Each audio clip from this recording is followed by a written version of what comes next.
Huri ana ki te take o Tongariro maunga neke atu i te iwa te kau o rau te hapori o Turangi kua weroa ki te kanoa arai ma te korona. Nā runga i te rautaki a tūwhare toa haura kia wawe kia horopū hoki te tuku i te rongoā ki te hapori.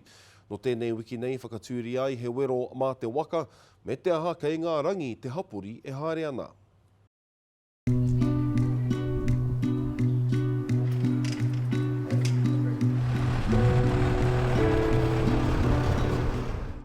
Turangi, he taone iti, he nui te aroha.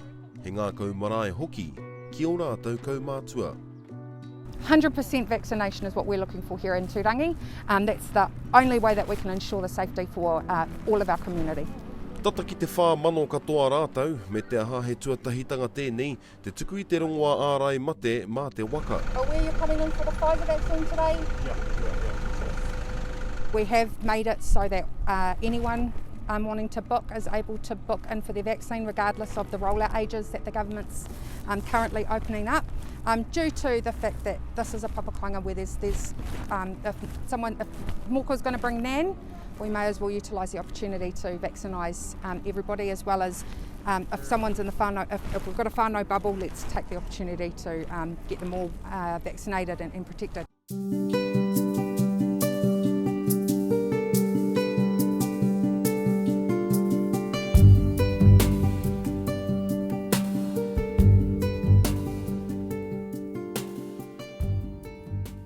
So at this particular site here it's a drive-in COVID vaccine hub, and we're vaccinating whānau that come through in their cars. We have had a couple of 12-year-olds that have come in with their whānau, which is really awesome to see that our young people are taking the initiative to be vaccinated. Alright, so first vaccine, yes. We're giving you the Pfizer vaccine. Okay. So you'll get one today and then another one at 6 weeks' time. Cool. With the vaccine, Toko whitu ngā kaituku ārai mate Māori kei Turangi nei, a nā runga i te rautaki a tūwhare toa haura, kia tōmua te rutu i te uruta, ko te hua, ko te rua mano tāngata kua weroa kētia.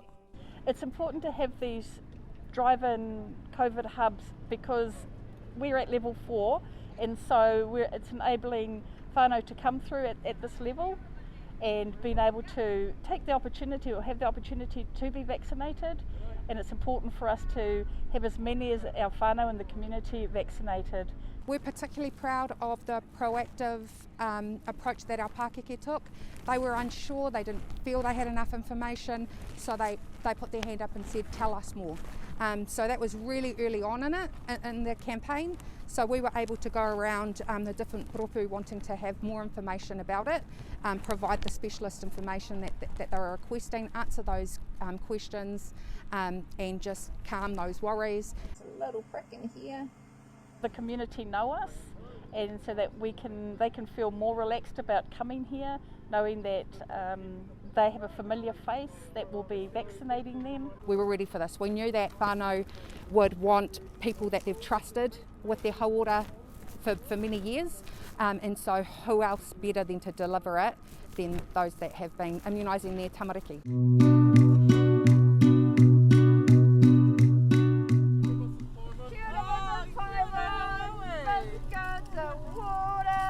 This is about the people who can take the jab or can take the vaccination, looking after those who can't. We've got lots of whānau who live intergenerationally, we've got whānau who live in damp housing. We who can need to take care of those who can't. Ai te mutunga iho e iwa rau anō ngā tāngata I weroa I Turangi I ngā rangi e toru. I've got 5 babies at home, so yeah, that's my main reason for coming.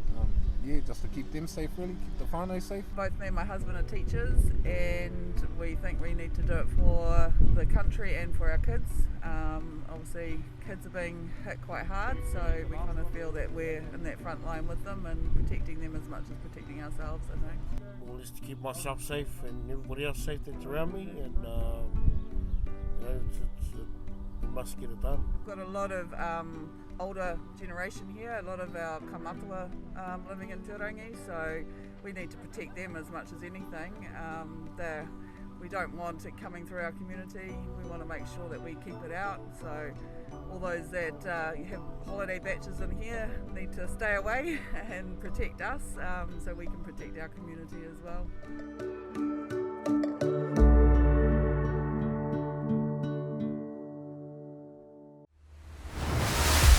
Aukaha te taipū kōrero.